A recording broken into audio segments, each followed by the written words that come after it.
Hello दोस्तों, स्वागत है आपका हमारे यूट्यूब चैनल याहू बाबा पे। ये हमारा पीएचपी कोर्स से रिलेटेड 109 ट्यूटोरियल है और ये हमारा क्रूड टॉपिक से रिलेटेड लास्ट वीडियो है। इसमें हम डाटाबेस के अंदर डाटा को कैसे डिलीट कर सकते हैं पीएचपी की हेल्प से, ये सब सीखने वाले हैं। इससे पिछली 4 वीडियो में हमने देखा कि हम क्रूड किसे कहते हैं। क्रूड का बेसिकली मतलब होता है कि हम पीएचपी की हेल्प से जब भी डाटाबेस के अंदर कुछ काम करना चाहते हैं तो वहां पर हम 4 तरीके के काम कर सकते हैं। या तो हम डाटा को क्रिएट कर सकते हैं, या रीड, या अपडेट, या फिर लास्ट में डिलीट। पिछली 4 वीडियोस में हमने देखा कि हम कैसे डाटा को क्रिएट कर सकते हैं, रीड कर सकते हैं और अपडेट। इस वीडियो में हम सीखने वाले हैं कि हम डाटा को कैसे डिलीट करेंगे पीएचपी की हेल्प से। तो प्रैक्टिकल शुरू करने से पहले मैं आपको एक बार फिर से बताऊंगा जो मैंने आपको पिछली 4 वीडियोस में बताया है कि जब भी हम माईएसक्यूएल के साथ पीएचपी के अंदर काम करना चाहते हैं तो हमें बेसिकली 3 स्टेप्स को फॉलो करना पड़ता है। सबसे पहला स्टेप है वो है कनेक्शन। उसके लिए हम फंक्शन यूज करते हैं mysql_connect। उसके बाद हम सीक्वल की कोई भी क्वेरी को रन करने के लिए हम फंक्शन यूज करते हैं mysql_query। यहाँ पर हम कनेक्शन पास करेंगे और साथ में यहाँ पर सीक्वल की कमांड लिखेंगे। तो जैसा कि हम इस वीडियो में डिलीट करने वाले हैं तो यहाँ पर हम mysql के लिए डिलीट कमांड यूज करने वाले हैं। उसके बाद जब हमारा काम कंप्लीट हो जाता है तो हम कनेक्शन को क्लोज कर देंगे mysql_close नाम के फंक्शन से। तो आइए शुरू करते हैं प्रैक्टिकल और देखते हैं कि हम डाटा को कैसे डिलीट कर सकते हैं पीएचपी की हेल्प से। यहाँ देखिए ब्राउजर के अंदर हमने वही अपना प्रोजेक्ट ओपन कर लिया क्रूड नाम से, जो कि हमने अपनी 4 वीडियोस में कवर किया है। यहाँ पर हमारे सामने यहाँ पर कुछ डाटा आ रहा है। अब इस वीडियो में हम सीखने वाले हैं जैसे कि डाटा को डिलीट कैसे करना है डाटाबेस के अंदर। तो यहाँ पर देखिए हर रिकॉर्ड के आगे यहाँ पर डिलीट का बटन आ रहा है। मैं चाहता हूँ जैसे ही मैं इस पर क्लिक करूँ तो वो डाटा डिलीट हो जाए। तो एक तो ये तरीका है हम डिलीट करने का इस वीडियो में सीखने वाले हैं। एक दूसरा तरीका है जिसके लिए हमने एक अलग से पेज भी बनाया है। यहाँ पर हम स्टूडेंट का आईडी पास करेंगे। मान लीजिए जैसे मैं पास करूंगा 2 और जैसे मैं डिलीट बटन पे क्लिक करूंगा तो जिस स्टूडेंट का आईडी 2 होगा उसका डाटा रिमूव हो जाएगा डाटाबेस से। तो आइए सबसे पहले हम होम पेज पे जाते हैं और जैसे कि हमने यहाँ पर इनलाइन डिलीट का बटन डाल रखा है, पहले इस मेथड को देखते हैं। तो यहाँ देखिए मैंने एडिटर के अंदर अपनी फाइल ओपन कर ली है index.php की हमारे होम पेज की पहली फाइल है। यहाँ पर मैं आपको नीचे दिखाता हूँ जहाँ टेबल पे हमने डिलीट का बटन डाला हुआ है। ये देखिए ये डिलीट का बटन है और इस पे हमने यहाँ पर एक लिंक डाला हुआ है delete-inline.php। तो इस नाम की कोई भी फाइल यहाँ पे अभी हमने क्रिएट नहीं की है। तो सबसे पहले हम इसी फाइल को क्रिएट कर लेते हैं। तो मैं यहाँ गया, मैंने राइट क्लिक करके न्यू फाइल किया और यहाँ पर delete-inline.php कर दिया। ये देखिए मेरी फाइल क्रिएट हो चुकी है। अब मैं इसके अंदर जाके पहले पीएचपी का कोड लिख लेता हूँ। ये देखिए मैंने यहाँ पर बेसिक एक पीएचपी का कोड लिख लिया है और यहाँ पर जस्ट अभी मैं आपको चेक करा देता हूँ। यहाँ पर लिख देता हूँ मैसेज डिलीट पेज। मैं जस्ट अभी आपको ओपन करके दिखा रहा हूँ ब्राउजर के अंदर। तो यहाँ देखिए ब्राउजर के अंदर मैं यहाँ पर गया और मैंने पेज को रिफ्रेश किया। अब जाके जैसे मैंने किसी रिकॉर्ड को डिलीट करना है तो यहाँ पर 7 नंबर पे है जूही चावला, इसके रिकॉर्ड को मैं यहाँ पे जाके डिलीट पे क्लिक करता हूँ। तो देखिए यहाँ पर हमारा पेज ओपन हो चुका है। आपको ऊपर यूआरएल बार में भी दिख रहा होगा delete-inline.php। यहाँ पे हमारे सामने मैसेज भी डिस्प्ले हो गया जो हमने इको में लिखा है डिलीट पेज। अब मैं वापस जाता हूँ। अभी हमारा कोई डाटा रिमूव नहीं हुआ है तो रिमूव करने के लिए हम यहाँ पर अभी कोड करेंगे। तो सबसे पहले मैं यहाँ पर इंडेक्स पेज में दोबारा जाऊंगा और यहाँ पर एक आईडी पास करूंगा। मतलब कि जिस स्टूडेंट पे मैंने क्लिक किया डिलीट करने के लिए उसका आईडी मेरे को उस पेज में लेकर जाना है। तो जैसे कि मैंने ऊपर एडिट वाले पेज में कर रखा है, यहाँ पर लाइन में आपको दिख रहा होगा, मैं यही सेम कोड कॉपी करके यहाँ पर भी पेस्ट कर देता हूँ और यहाँ पर मैंने फाइल को सेव किया। अब मैं यहाँ गया और यहाँ पर मैं एक वेरिएबल ले लेता हूँ जो हमारे पास यूआरएल में ऊपर से डाटा पास होएगा उसको प्रिंट कराने के लिए। तो यहाँ पर मैंने वेरिएबल ले लिया stu_id और यहाँ पर देखिए मैंने यूआरएल से डाटा को लेकर आना है तो उसके लिए मैं यहाँ पर सुपर ग्लोबल वेरिएबल यूज करने वाला हूँ जिसका नाम है $_get। और यहाँ पर देखिए जैसे मैंने ऊपर से जो डाटा भेज रहा हूँ वो यहाँ पर एक वेरिएबल पास होगा जिसका नाम है आईडी। तो आईडी की ही मैं यहाँ से वैल्यू गेट करूंगा। ये देखिए ये मेरे पास आईडी आ चुका है और इसके होम पे जाके मैं यहाँ पर इसको प्रिंट भी करके देख लेता हूँ। तो अब देखिए मैं दोबारा से पेज को रिफ्रेश किया। अब मैं जिस स्टूडेंट पे क्लिक करूंगा, देखिए जैसे मैं याहू बाबा नाम का एक स्टूडेंट है जिसका आईडी है 6। तो मैंने यहाँ पर डिलीट पे क्लिक किया तो ऊपर देखिए यहाँ पर भी आईडी 6 पास हो चुका है और यहाँ पे प्रिंट भी हो रहा है 6। आप देख रहे हैं। मैं वापस गया, मैं किसी और स्टूडेंट पे क्लिक करता हूँ। देखिए 8 नंबर पे है अमीशा पटेल। ये देखिए यहाँ पर भी आईडी 8 पास हो रहा है और नीचे भी 8 प्रिंट हो चुका है। तो इसका मतलब यहाँ पे हमारे पास आईडी तो आ चुका है। अब हमारे को क्या करना है, सबसे पहले हमें यहाँ पर वही 3 स्टेप्स को फॉलो करना है जो हम माईसीक्वल के साथ पीएचपी के अंदर करते हैं। सबसे पहले हम कनेक्शन बनाएंगे। तो देखिए मैं यहाँ पर कनेक्शन बनाने के लिए अपने इंडेक्स वाली फाइल से ही सारा कोड कॉपी कर लेता हूँ, बेसिक कोड जो है कनेक्शन का। तो देखिए सबसे पहले मेरे को कनेक्शन बनाना है, फिर सीक्वल की क्वेरी चलानी है। तो इसको मैंने कॉपी कर लिया और यहाँ पर आया मैं और ये पेस्ट कर दिया। अब यहाँ पे एक चीज़ मैं आपको दिखाना चाहता हूँ जो मैंने आपको पिछली 3 वीडियोस में नहीं बताई थी। देखिए हम हर फाइल में ये कनेक्शन की लाइन जो है बार बार डाल रहे हैं, और मान लीजिए फ्यूचर में जाके अगर इसमें यूजर नेम या पासवर्ड चेंज करना पड़ जाए तो मुझे हर फाइल के अंदर जाके चेंज करना पड़ेगा। तो इसका सही से सोल्यूशन ये है कि हम इसकी एक कॉमन फाइल बना लें। तो देखिए यहाँ पर मैं एक फाइल बना लेता हूँ राइट क्लिक करके, और उसका नाम मैं रख देता हूँ config.php। ये देखिए अब यहां पर जाकर सबसे पहले मैं अपना पीएचपी का कोड लिख लेता हूं, और इसके अंदर आकर जो हमने एक कनेक्शन बना रखा है ये पूरा का पूरा लाइन को कट करके यहां पे पास कर देता हूं। अब बस मुझे यही वाली फाइल जो मैंने कॉन्फ़िग बनाई है, इसका पूरा मतलब होता है कॉन्फ़िगर। तो मैंने एक कॉन्फ़िगरेशन कर ली है डाटाबेस की। अब इसी फाइल को मैं बार बार रीयूज कर लूंगा, मेरे को हर फाइल में जाके ये कनेक्शन बनाने की बार बार जरूरत नहीं है। तो देखिए यहां पर जस्ट मैं इसे इंक्लूड कर लूंगा।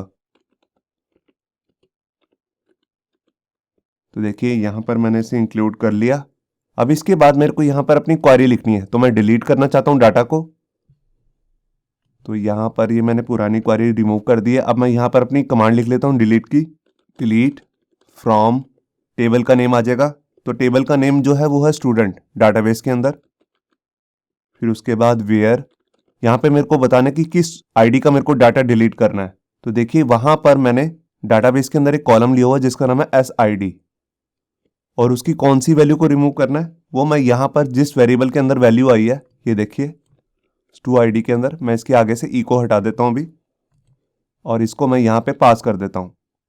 तो जो भी मैं ऊपर से आईडी ले रहा हूँ उसी का डाटा मेरे को रिमूव करना है। और ये सीक्वल की क्वेरी मैंने यहाँ पर पास कर दी अपने फंक्शन के अंदर जिसका नाम है माईसीक्वल क्वेरी। अब मैं चाहता हूँ कि जैसे ये डाटा सक्सेसफुली रिमूव हो जाए उसके बाद यही पेज रिफ्रेश हो जाए। तो उसके लिए मैं यहाँ पर वही फंक्शन यूज करूंगा जो मैं रीडायरेक्शन के लिए करता हूँ, हेडर, और उसके अंदर मैं अपना वही वेरिएबल पास करने वाला हूँ की, जिसको हम कहते हैं लोकेशन। और यहाँ मैं लिख दूंगा http://localhost, और उसके बाद CRUD, ये हमारे फोल्डर का नाम आ गया मेन प्रोजेक्ट का। और उसके बाद जो हमारी फाइल है मेन index.php, मतलब कि जहाँ से मैं डाटा को रिमूव कर रहा हूँ वही पेज ये रिफ्रेश हो जाएगा। और इसके बाद आकर मैं अपने माईसीक्वल के कनेक्शन को क्लोज कर देता हूँ, mysql_close, और इसके अंदर मैं अपना कनेक्शन पास कर देता हूँ जो मैंने यहाँ पर कॉन्फ़िग फाइल में बनाया है जिसका नाम है $con। तो देखिए यहाँ पर मैंने इसे पास कर दिया और यहाँ पर ये हमारा काम पूरा हो चुका है। तो मैं इसे ब्राउजर के अंदर आपको रन करके दिखाता हूँ। तो देखिए मैं यहाँ गया वापस होम पेज पे। अब देखिए मैं किसी एक स्टूडेंट के रिकॉर्ड को रिमूव करूंगा। तो सबसे पहले मैं रिमूव कर रहा हूँ शाहिद कपूर नाम का एक स्टूडेंट है जिसका आईडी है 9। तो देखिए जैसे मैंने पेज पे डिलीट किया तो यहाँ पर पेज रिफ्रेश भी हो चुका और वो डाटा रिमूव हो चुका है 9 नंबर का। मैं अब जैसे रिमूव करना चाहता हूँ 6 नंबर जिसका नाम है याहू बाबा। तो देखिए मैं डिलीट पे क्लिक करूंगा और देखिए उसका डाटा भी रिमूव हो चुका है। मैं यहाँ पे जाके आपको डाटाबेस में चेक भी करा देता हूँ। ये हमारा टेबल है स्टूडेंट, और यहाँ देखिए यहाँ पर सिर्फ 5 ही रिकॉर्ड्स आ रहे हैं आपके सामने, आपको दिख रहे होंगे। तो यहाँ पर जब भी हम डाटा को रिमूव कर रहे हैं तो डाटा एकदम रिमूव होकर पेज रिफ्रेश भी हो जाता है। मैं आपको लास्ट बार करके दिखा रहा हूँ। देखिए जैसे लास्ट रिकॉर्ड है आमिर खान, तो मैंने यहाँ पे रिमूव किया तो देखिए यहाँ पर अब सिर्फ 4 रिकॉर्ड रह गए हैं। मैं डाटाबेस में भी आपको दिखा देता हूँ। तो यहाँ देखिए मैंने ब्राउजर पे क्लिक किया रिफ्रेश करने के लिए पेज को, और ये देखिए यहाँ पर भी सिर्फ 4 ही रिकॉर्ड दिखा रहा है। तो यहाँ बेसिकली मैंने किया क्या, मैं सबसे पहले यहाँ पर गया और मैंने यहाँ पर जो नीचे डिलीट का बटन आ रहा था वहां पर आईडी पास किया। इसी आईडी को मैंने यहाँ पर गेट कर लिया दूसरे पेज में जिसका नाम है delete inline.php। ये देखिए इस वेरिएबल के अंदर हमारा जो आईडी है वो पास हो चुका है, और इसी वेरिएबल को मैंने यहाँ पर डिलीट कमांड के अंदर यूज कर लिया, delete from student where SID is equal to student ID। अब जैसे ये क्वेरी सक्सेसफुली रन हो जाएगी उसके बाद मैंने रीडायरेक्शन कर दी दोबारा से इसी पेज को, मतलब कि जो हमारा मेन पेज है index.php उसी को रिफ्रेश कर दिया, और उसके बाद यहाँ पे लास्ट में डाटा को क्लोज कर दिया। अब जैसे मैंने यहाँ पर ये लाइन इंक्लूड करी थी कॉन्फ़िग की, इसी तरह मैं जितने भी मैंने ऑलरेडी पुराने पेजेस बनाए उन सब में भी जहाँ पर भी मेरे को कनेक्शन बनाना है वहाँ पर मैं इसका यूज़ कर सकता हूँ। तो देखिए एक एग्जांपल मैं आपको करके दिखा देता हूँ। तो देखिए ये हमारी इंडेक्स वाली फाइल है, यहाँ पे भी मैंने कनेक्शन बनाया था, तो यहाँ पर भी जाकर मैं इसे पेस्ट कर देता हूँ।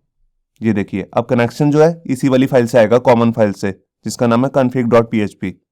तो मैंने यहाँ पर फाइल को सेव किया। एक बार मैं आपको टेस्ट करके दिखा देता हूँ। मैं यहाँ गया अपने मेन पेज पे और यहाँ पर फाइल को रिफ्रेश किया, तो देखिए सब कुछ सही चल रहा है, कनेक्शन एकदम बन रहा है। अब मैं यहाँ पर आकर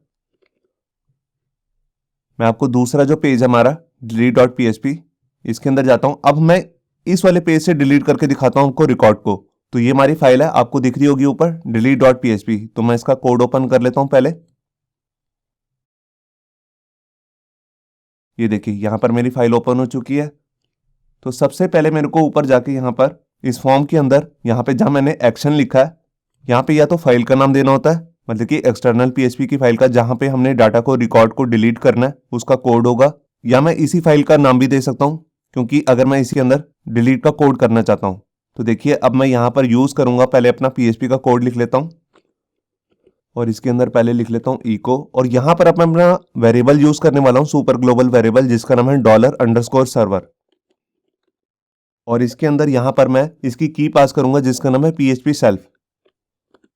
ये देखिए अब इसका मतलब क्या है कि जब भी मैं इस बटन पे क्लिक करूंगा नीचे सबमिट के बटन पे, तो जोन सा भी मेरे को डाटा रिमूव करना है वो किसी और पेज में PHP का कोड पे नहीं जाएगा, वो इसी पेज में रखा होगा क्योंकि मैंने यहाँ पर रखा है सेल्फ। तो अगर आपको इस वेरिएबल के बारे में नहीं पता तो मैं ऊपर आई बटन पे इसका लिंक दे दूंगा जहाँ पे मैंने इसकी वीडियो बनाई है, वहां से जाके आप देख सकते हैं कि हम इसको कैसे यूज कर सकते हैं। इसका बेसिकली मतलब होता है कि इसी पेज पे। तो यहाँ पर मैं गया, अब मैं यहाँ पर अपना PHP का कोड शुरू करता हूँ। तो सबसे पहले मैं ये चेक करूंगा कि ये बटन प्रेस हुआ है कि नहीं, जिसका नाम है डिलीट BTN। तो मैं इसी को कॉपी कर लेता हूँ और यहाँ पर पहले इफ की कंडीशन लगाता हूँ। तो मैं लगाऊंगा इज सेट, और उसके बाद मैं अपना ग्लोबल वेरिएबल यूज कर लूंगा जिसका नाम है पोस्ट। पोस्ट क्यों? क्योंकि यहाँ पर जो मैंने फॉर्म लिया है इसके अंदर भी मैंने मेथड जो लिया है वो है पोस्ट। तो यहाँ पर मैंने लिखा पोस्ट और यहाँ पर मैं पेस्ट कर दूंगा बटन का नेम जिसका नाम है डिलीट BTN। तो यहाँ पर मैं आया, अब कर्ली ब्रेसेस लगाऊंगा, अगर ये बटन प्रेस होगा तो इधर आ जाएगा इफ की कंडीशन के अंदर, और यहीं पर मैं अपना कोड करने वाला हूँ रिकॉर्ड को रिमूव करने का। तो देखिए सबसे पहले मेरे को यहाँ पर अपना कनेक्शन बनाना है, तो उसके लिए देखिए मैंने यहाँ पर ऑलरेडी एक फाइल बनाई है config.php, तो इसी को मैं इंक्लूड कर लेता हूँ। ये देखिए अब इसके बाद मेरे को जो मैंने इस फॉर्म में ये डाटा लिया है, मतलब कि जोन सा आईडी में डालूंगा वो हमारा आ जाएगा इस वाले नेम के अंदर जिसका नाम है SID। तो इसको स्टोर कराने के लिए भी मैं एक वेरिएबल ले लेता हूँ। यहाँ पे मैंने यहाँ पर ले लिया STU_ID, मतलब कि स्टूडेंट ID, और यहाँ पर अपना वेरिएबल ले लूंगा सुपर ग्लोबल वेरिएबल जिसका नाम है पोस्ट, और इसके अंदर यहाँ पे पास कर दूंगा यही वाला नेम जो हमने यहाँ पर लिखा हुआ है SID, क्योंकि इसी का डाटा इस वेरिएबल के अंदर आएगा। ये देखिए अब इसके बाद मेरे को यहाँ पर अपनी डिलीट की कमांड लिखनी है, तो मैं वहीं से कॉपी कर लेता हूँ जो भी मैंने फाइल बनाई थी delete inline.php। तो यही सारा कोड है, मैं इसी को कॉपी कर लेता हूँ, ये सेम टू सेम है। तो ये देखिए पहले हमारे पास आईडी आ जाएगा और इसी आईडी को मैं यहाँ पे यूज कर लूंगा डिलीट की कमांड के अंदर, delete from student where SID is equal to जो हमने आईडी पास किया है फॉर्म के इनपुट बॉक्स में वो यहाँ पे आ जाएगा। उसके बाद मैं इस क्वेरी को रन करने के लिए अपना फंक्शन यूज कर रहा हूँ MySQL क्वेरी, और अगर बाई चांस ये क्वेरी नहीं चलती तो हमारे पास मैसेज आ जाएगा डाई लग के क्वेरी अनसक्सेसफुल, और जैसे ही डाटा सक्सेसफुली रिमूव हो जाएगा तो हमारा ये पेज है delete.php ये रिडायरेक्ट हो जाएगा इस वाले पेज पे, मतलब कि जो होम पेज है index.php। उसके बाद ये हमारा कनेक्शन भी क्लोज हो जाएगा। तो देखिए मैं इसको भी सेव करता हूँ और ब्राउज़र के अंदर रन करके दिखाता हूँ। तो देखिए मैं यहाँ गया और मैंने पेज को रिफ्रेश किया। सबसे पहले मैं कोई आईडी देख लेता हूँ जिसको मैं रिमूव करना चाहता हूँ। तो देखिए यहाँ पर एक आईडी है 8 नंबर पे अमीशा पटेल, तो मैं ये आईडी यहाँ पर डालूंगा अब और यहाँ पे रिमूव करता हूँ।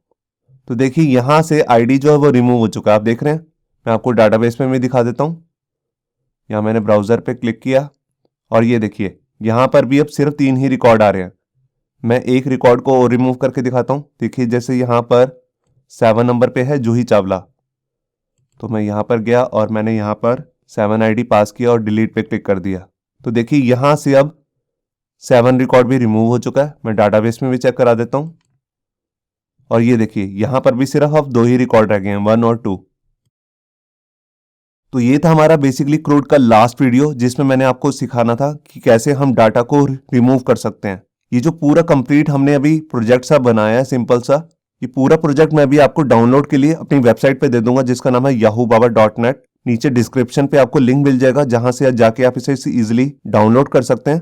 इसे नेक्स्ट वीडियो में हम एक प्रोजेक्ट शुरू करने जा रहे हैं जिसमें हम एक न्यूज की साइट बनाएंगे, मतलब कि एक पूरा CMS होगा, कंटेंट मैनेजमेंट सिस्टम, जिसके अंदर एक एडमिन पैनल भी होगा और उसमें जो एडमिन है वो अपनी कैटेगरीज ऐड कर सकता है, एक न्यूज ऐड कर सकता है और वो सामने फ्रंट पे साइट पे दिखेगी। तो नेक्स्ट वीडियो देखना मत भूलिए।